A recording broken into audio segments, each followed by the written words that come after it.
Les évêques américains, par une écrasante majorité de 222 voix pour, 8 contre et 4 abstentions, ont approuvé le document tant attendu et tant discuté sur l'Eucharistie.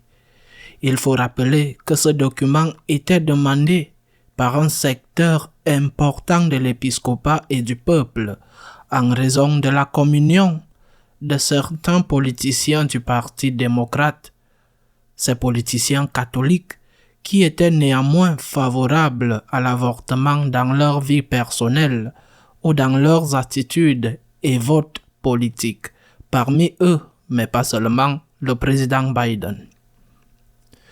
De nombreux évêques, une minorité, mais une minorité significative, ne voulaient pas qu'un tel document soit établi et préféraient que la décision de si les politiciens catholiques pro-avortement devraient communier ou non soit laissée à la merci de l'évêque particulier dans son diocèse.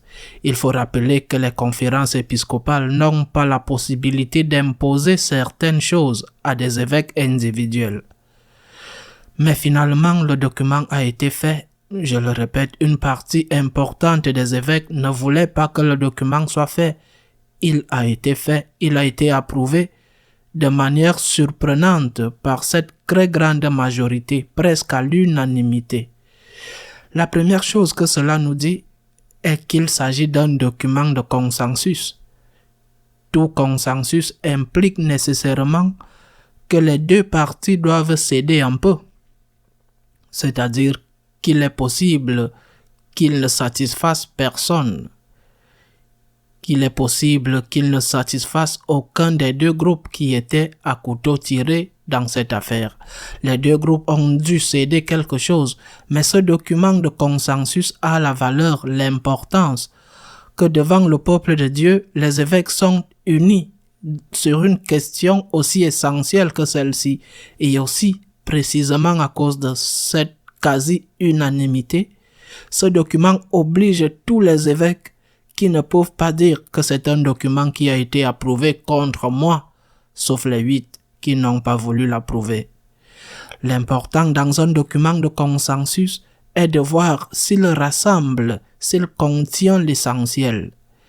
Il y a 3 choses dans ce document qui me semblent très importantes. La première, les évêques nord-américains insistent sur la présence réelle et authentique, corps, âme, divinité et humanité de Jésus-Christ dans l'Eucharistie. Le Christ est réellement présent dans l'Eucharistie.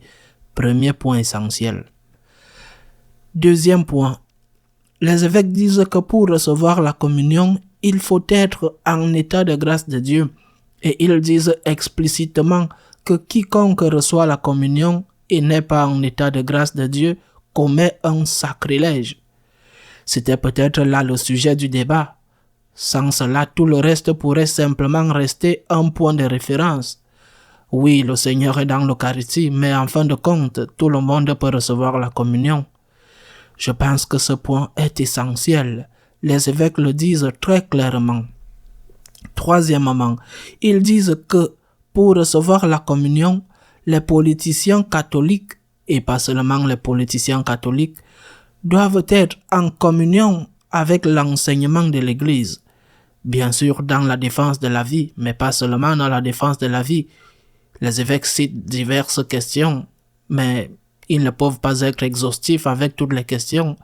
Ils disent qu'il faut être en communion avec l'enseignement de l'Église, et ils citent la défense de la vie, la défense de la famille, la question des immigrants, et que s'ils ne sont pas en communion avec l'enseignement de l'Église, le document dit qu'ils doivent s'abstenir de recevoir la communion.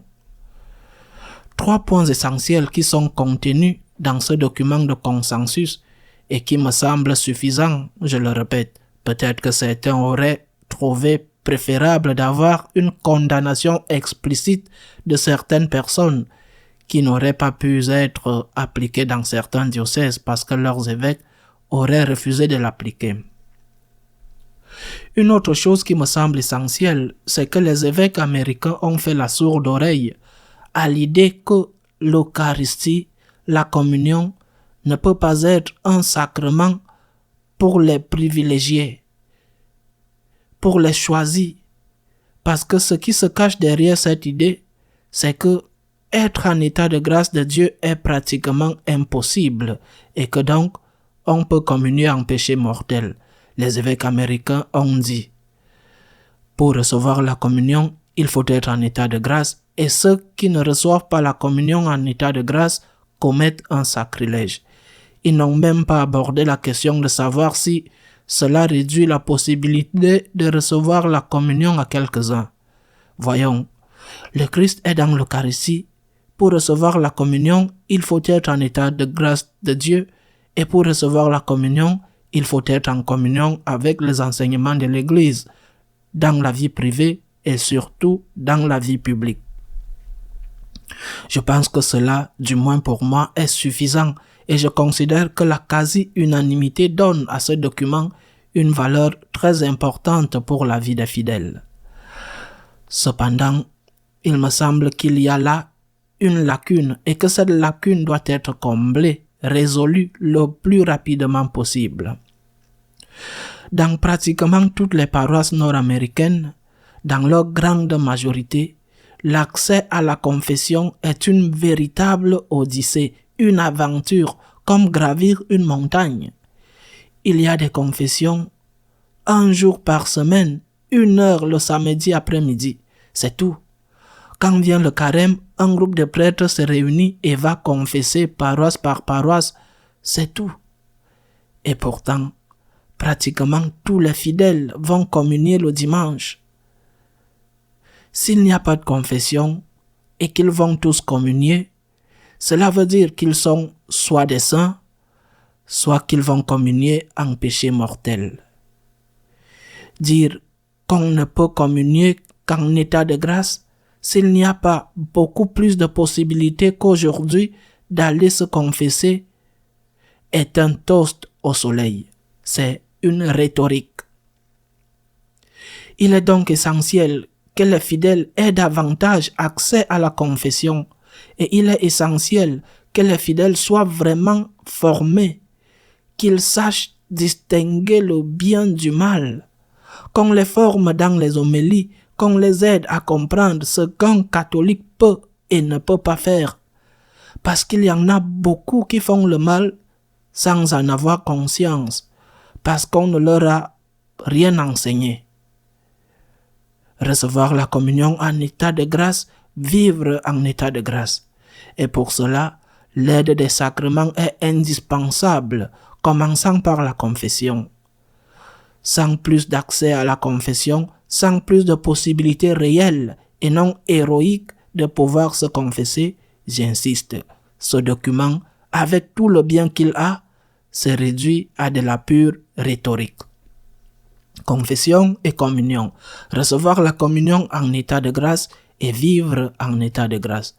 Et ce n'est pas seulement pour les États-Unis.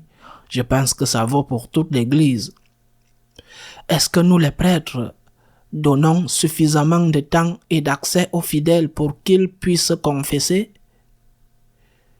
Est-ce que nous formons les catholiques pour qu'ils sachent distinguer le bien du mal, ce qu'ils peuvent faire de ce qu'ils ne peuvent pas faire, et qu'ils aient conscience du péché lorsqu'ils commettent le mal qu'ils ne peuvent pas faire?